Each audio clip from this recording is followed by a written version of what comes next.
Global Umamusume since its inception has been plagued with one consistent problem. Terrible parents. Well, CYGAMES might have accidentally just broken the parenting meta wide open, and now the best way to play the game might be to not play it at all? A new update has added independent training to the game. You might think that this is only going to generate you some substandard, useless Umas. But what if I told you that this might be the cause of the biggest source of power creep that we are yet to see in Global? Let's get into it. So for those that don't know, independent training or auto-training is a new mode added to Umamusume. I will quickly show you what starting up an auto-run looks like. So how to start an independent career is, well, it's just like a normal one. We go here, select in this case Grand Concert, and then we want to pick whatever Uma we would like. I've already pre-selected Ines Fujin for us. And then the important thing to note with her is she comes with a long C. We want to make sure that we have mild aptitude, medium aptitude, and long aptitude for the particular loop I am planning. Other loops can involve other aptitudes such as dirt that can result in higher affinity. But as a general baseline, mild, medium, and long are going to be a very good and consistent start that you'll be able to get on pretty much any Uma.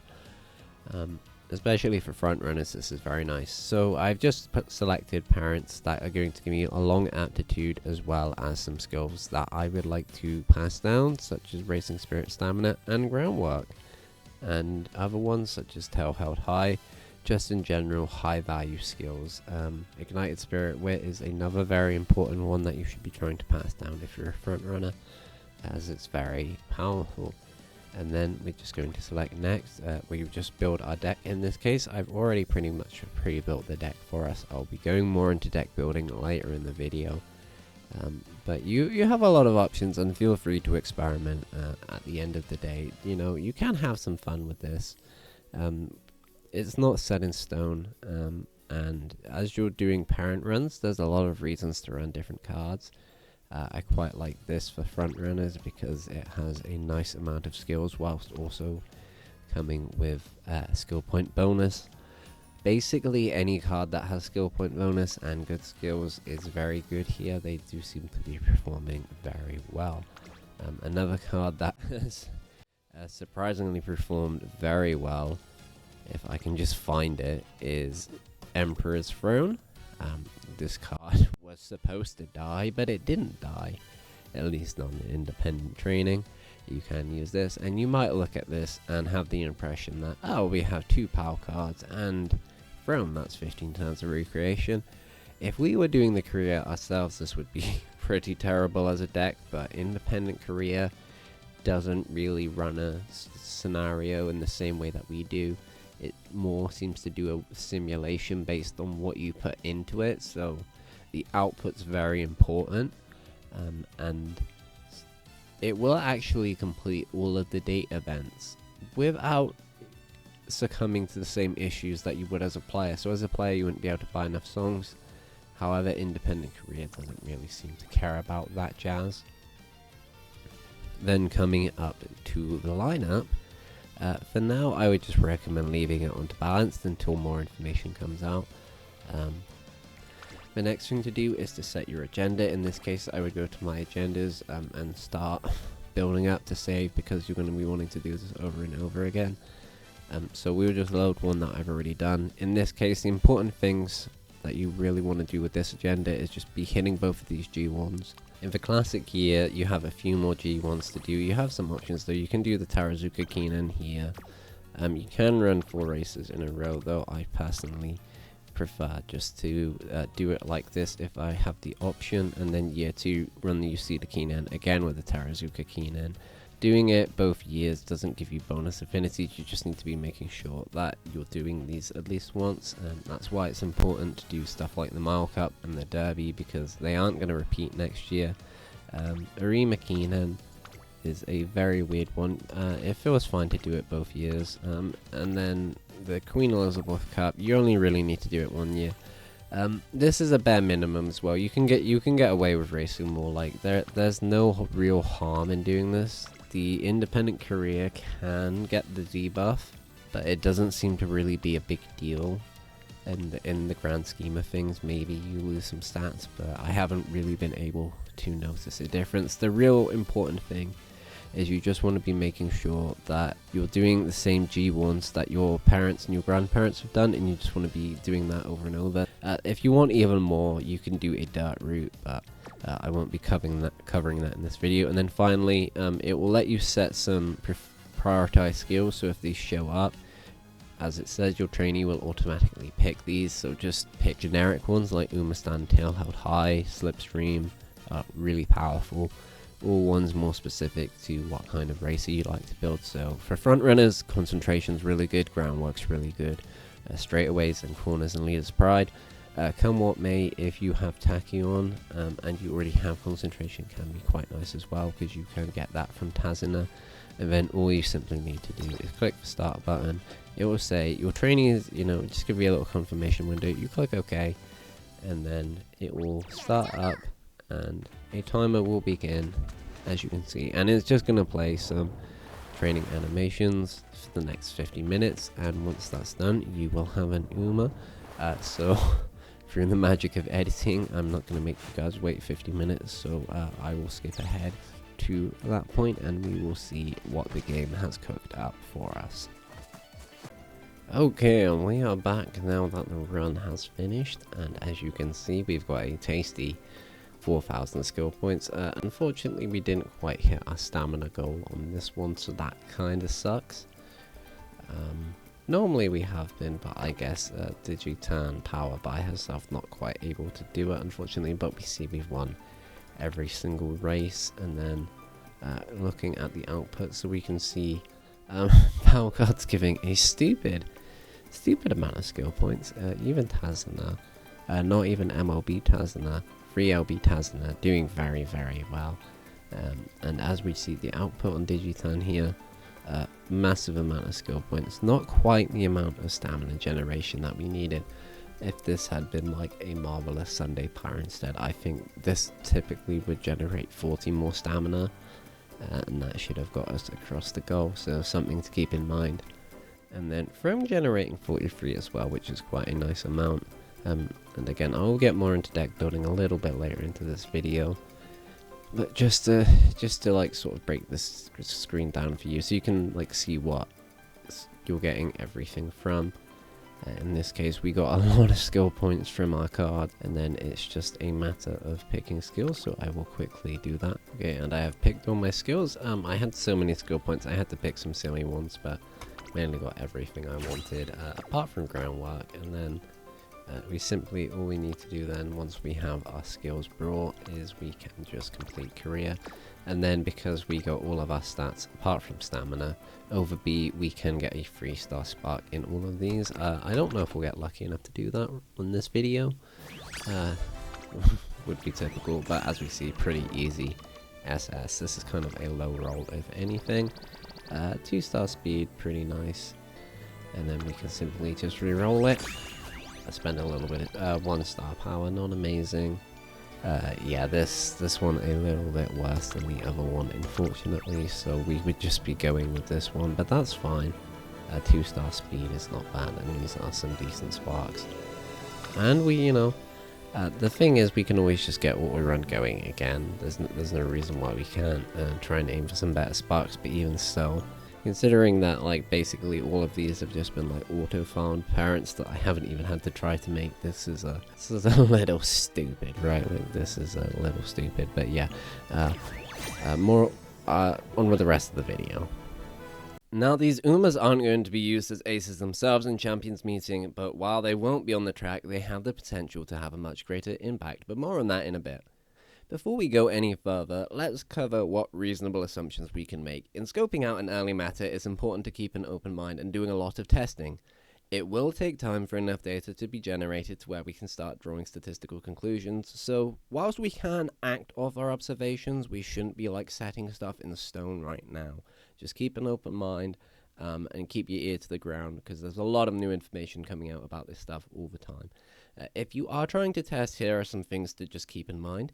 Test multiple times without changing variables, as there is run-to-run variance. The same UMA same deck, same parents and schedule, with the same training type will get you different results. Try to only change one variable at a time and then track your changes. Training log will help you see what has changed in the results. With that being said, I have a high amount of confidence in these things being true. You will always win 3 races in a row if you have the aptitude in style, track, and distance, so meaning A aptitude or S aptitude. This means that you can win the Kika Show and the Tenno Show Spring, even if normally you would really struggle to do that in a manual training. It just uses a different algorithm to determine race success. It doesn't appear to actually simulate races as would happen in a manual career. You can complete secret events, but you won't get the epithet, and it will not count towards the archive, so keep that in mind. A card's output increases as it gains in limit break. This is to say that a card at limit break 0 is going to perform worse than a card at MOB, which is to be expected. Race bonus appears to increase the amount of bonus that you get from races, as is to be expected. Random golds are not 100%. Tazina, for example, can give you focus instead of concentration. Fine motion can give you prepared to pass instead of speed star. Grand Concert for now appears to be the best scenario to generate Umas in, as it gives Umas with the highest rating most consistently. I will leave the list at that. As I said, more testing is required. I will get into some stuff that appears to be true but isn't really as confirmed right now, so take these next bits with a big pinch of salt. Scenario links appear to buff a card's output to what it would normally be. That is to say, any Mihono Borbon cards, any Agnes Tachyon, Silent Suzuka, or Smart Falcon cards are getting a buff regardless. Taking a Wit card appears to make you generate less stamina compared to other card types, so keep that in mind. And just things are likely to change. 2 Umas released glitched, which were Ueno, Muteki, and Gold City, so it's entirely possible that more changes will occur or that things are not working as expected. Palette and group cards appear to not be giving the end of year 1 event skills, for example, and that could be a bug. Okay, so what is the real meta impact here? What is the meat and potatoes? Well, it is parent making. You see, auto training covers just enough bases to make it good enough to farm reasonable amounts of parents. And so what does it do? Well, it hits 600 in every stat, so you can get a 3-star spark. Below 600 in the stat, you can never 3-star. So it's really important when you're parent making that you do this. Another thing that it can do is hit SS rank. Once you get to SS rank, you get an increased chance of white sparks at the end of your run. So this is why it's really important to do it on Grand Live, Grand Concert, so you are actually able to hit this higher rank more consistently. And then the other thing that's very important is that you win as many G1s as possible. Now, if you win the same G1 twice in different years, so say you win Yuri McKinnon twice, you don't get double credit for it. So you only need to hit everything once bare minimum. And as auto training is able to win any races that are 3 times in a row, this makes it very good for certain routes. For dirt, it's a little bit less consistent because sometimes you will have to run more races in a row, say 4 to 5, but it's still very good. Technically, this is slightly weaker than doing a run manually, say in Track Blazer. However, you have to actively be playing the game to do that. Everyone gets tired at some point and you will be taking a break, and during that time, you might as well be doing an auto run. So let's take a look at the numbers, and they paint a pretty alarming picture.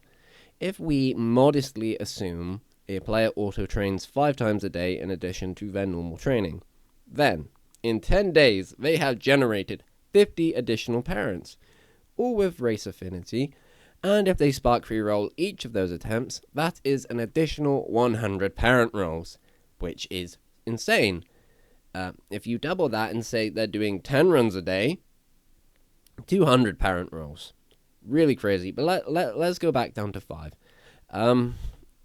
In 30 days, they will have generated 300 extra parent rolls just by doing auto run 5 times a day and spark rerolling, which is an insane amount of extra parents, and this is just for one account.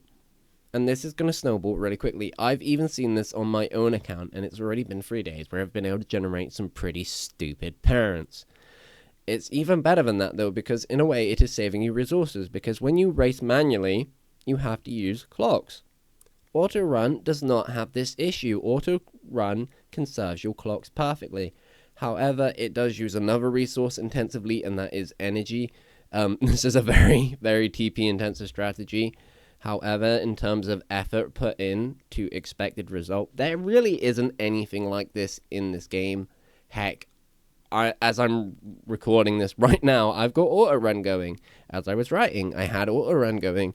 And no doubt while I'm editing, I will have auto run going, because it's just insane and it snowballs really quickly, and it is going to let you build better Umas, better parents, which lets you build better Umas, better parents, which, you get the idea. Okay, so let's talk about how to deck build. Now, there is one card currently that I think is fairly safe to include in every build, every deck, and that is SSR Light. Hello, she consistently has great output. Power cards in general do amazing in auto training.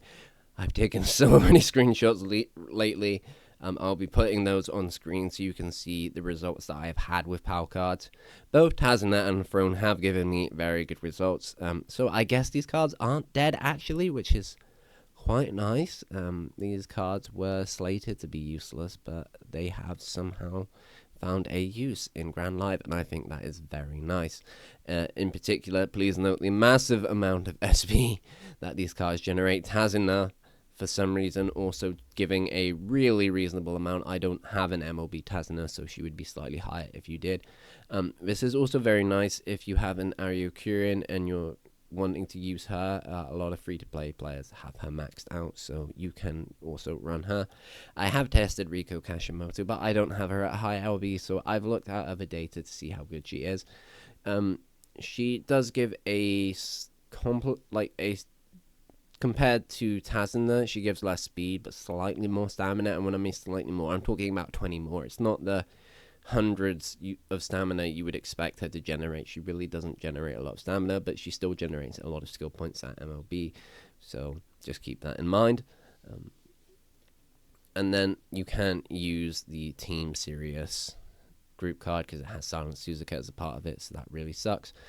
Throne, as I said, is really good, generates a stupid amount of skill points, basically on par with Light Hello, though I think most people are probably going to be using her instead of Throne just because of her gold skill being a bit more applicable. But as you can see, running all of these in a deck together gives you a stupid amount of SP.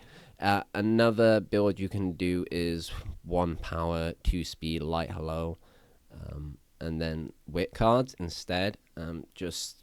You'll get slightly less SP for doing this, slightly more wit though. Unless you're running 2 really good wit cards, you're unlikely to break over 1100 wit, so you don't really need to do this. I would, if you can run power cards, by all means do it, because the SP is really good. Another build you can do is 4 speed and 1 power, and Light Hello, of course. Surprisingly, this works quite well. For speed cards, notably, Sam Black is underperforming, so I would avoid using her. Summer Marazensky somewhat as well, though she does have really good hints, so you can get away with using her and just picking up some good hints for parent runs. Tachyon Speed is uncontested in skill point generation, +2 skill point bonus, and Scenario Link go a long way for her at max limit break in generating, in some cases, twice as much SP as other cards. Sweet Tosho SR is a standout with its +1 speed bonus, and basically she is doing better than Kita-san Black is, so I would run her instead of Kita-san Black. Tosan Jordan is another one that I just want to point out because she is free-to-play friendly and she is generating massive amounts of speed, and that is really awesome to see free-to-play options standing out. Matikane Fukukitaru speed was slated to be dead as well, but she just gives you massive amounts of initial stats, and that seems to do very well for cards all over the board. So she doesn't really generate you SP, but in terms of just raw stat gain, this card is basically uncontested. And then lastly, an unexpected contender, The original Silent Suzuka speed, she can't quite match Tachyon's SP generation outright, but she is no slouch. And otherwise, she matches Tachyon in stat generation in multiple runs that I have tested them together on. So she is kind of like a diet Tachyon, but by all means very good. As for power cards, two really standout cards for me. Number one is Marvelous Sunday Power. She has 15% race bonus, but what is really nice is that she generates you a lot of stamina. So you can just put this card in your deck and feel pretty confident that you're actually going to get over 600 power, 600 stamina just with this one card, which is really nice. Agnes Digital Power has +1 SP bonus, and as an SR card, is very free to play friendly and just performs incredibly well with that skill point bonus. Haru Urara Power does have 2 SP bonus, but with no skill hints, really easy to just put this card in the deck and then not have anything to buy at the end of the run, so be a little bit careful about using that one. And then in terms of wit cards, Fine Motion does very well in terms of raw stat output, but another card I would like to mention is Nakayama Festa, who is really overperforming because it appears that specialty priority isn't really affecting her output at all, which is really nice to see. Has a really good gold skill, and on top of that has +1 skill point bonus, so will generate you a lot more SP compared to Fine Motion, which is really good. I also want to give a shout out to Mihono Wit, who is doing better in stat generation compared to normal. Does generate quite a lot of speed, but you know, there's no skill point bonus, so you can use Tachyon Wit instead if you would prefer. And then for something completely different, somehow Guts build returned. This is an Uma built with 5 Guts and Light Hello. As you can see, easily hit the stats requirement to be a parent. The only issue I had with running Guts build was that I was struggling to get good skills. I had enough SP to buy everything, but I was just not generating the amount of skills that I would have really liked to see, and that was a bit of an issue. However, I would like to note how free-to-play friendly this strategy in particular are. As you can see, all of the SSRs that I were using were all free-to-play ones. None of these were gacha SSRs, and then just an SR Guts card, whatever I felt like using, should be fairly adaptable. Chio as a Guts card is very good. She is very similar to Matakane Fukukataru in that she comes with a good amount of initial stats. As a last little aside, all of these were made with balanced training. I will need more time to test out what the different variables do for this one, and it takes 50 minutes to do a run, so I will have an update letting you know which one is better and what these do in the future. But for now, I think it's fairly safe to leave these unbalanced, and let's get into the conclusions.